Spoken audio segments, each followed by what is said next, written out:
Hi, this video will show you how to design a new protocol and get it to run on Speedy Breedy. First, open the Speedy Breedy software by double-clicking on the icon on your desktop. Next, let's open a new protocol either by right-clicking anywhere in the protocols list or by clicking on New Protocol in the top right-hand corner of the software. The first thing you see when creating a new protocol is the title page. Here you have the opportunity to edit the details. You can change the protocol name, and I will name this protocol Sterility Test.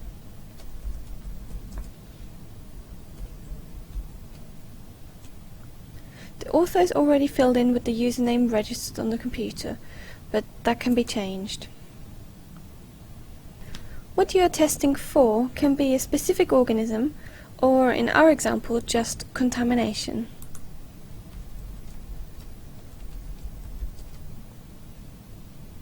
You can also fill in which culture medium will be used and choose whether you want to allow the protocol to be run in one chamber or in both chambers. The latter option would be used for a test and a compulsory control. In our example, we would leave it as a single chamber experiment, but this can be changed again. You will notice that there is no save button, as the Speedy Breedy software automatically saves any changes as soon as you click away. Now let's have a look at the first step.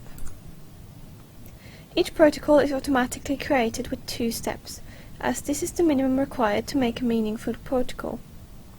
The first step is generally used to bring the sample to a certain temperature and create stable conditions before moving on to the second step, which then monitors the sample for any change due to microbial contamination.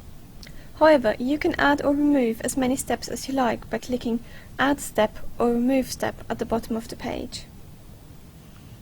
I will now rename the first step of this protocol to Warming Up. And you can also see that this changes it on the right hand side here. There is the opportunity to have a start message show on the display, obviously within the character limit. For example, begin warming up, but this is optional.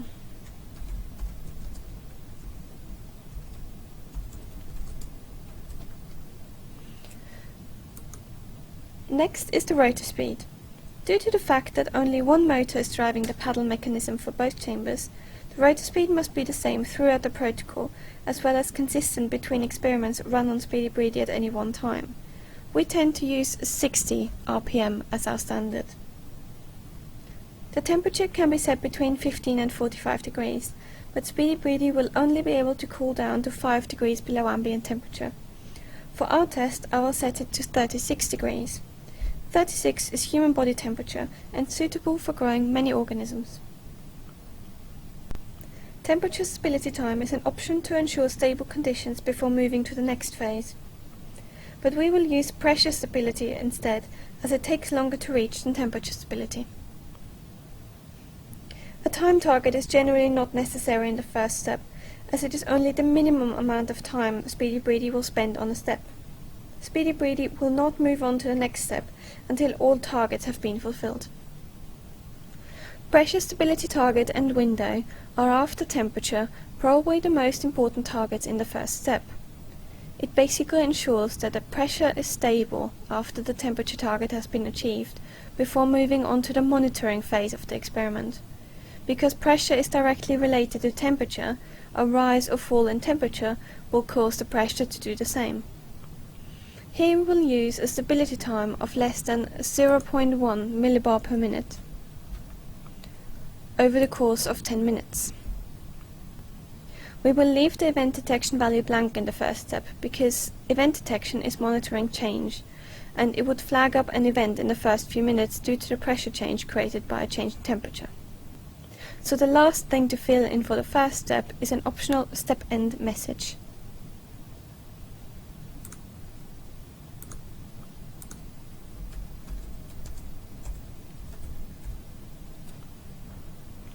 If you tick the box Prompt User before ending step, then Speedy Breedy will hold the conditions until the user presses the tick button on Speedy Breedy. This could be useful if something has to be added to the vessel after it has reached temperature. So now let us move on to the second step. Where step 1 was all about creating the right conditions for microbial growth, step 2 is all about maintaining these conditions and monitoring for any change in pressure. So step 2 begins the same as step 1. You can change the name of the step or leave it as step 2. You can also have a start message again. As the rotor speed must be maintained throughout the protocol, whatever the rotor speed was during the first step will already be filled in for all subsequent steps. As a temperature target, we will use the same as for the previous step, 36 degrees. In this step we will use a time target to determine the total time the test should run. But of course, if a test is positive, you could turn it off long before it has reached the time target. For this test I wanted to run for 24 hours, which is 1440 minutes. The pressure stability target and window should be left blank in the second step. Instead we will use the event detection value and window. I will want to be notified if the pressure changes more than 0.1 millibar per minute over the course of 7 minutes. This is a number I have derived from observing many experiments, and I have found it to be reliable. However, you can experiment with the number based on your conditions.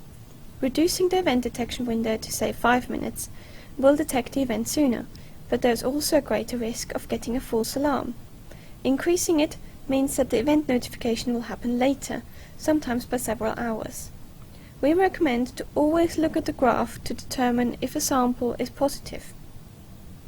Once an event occurs, you can have a message flash up on the screen, such as event detected or positive sample.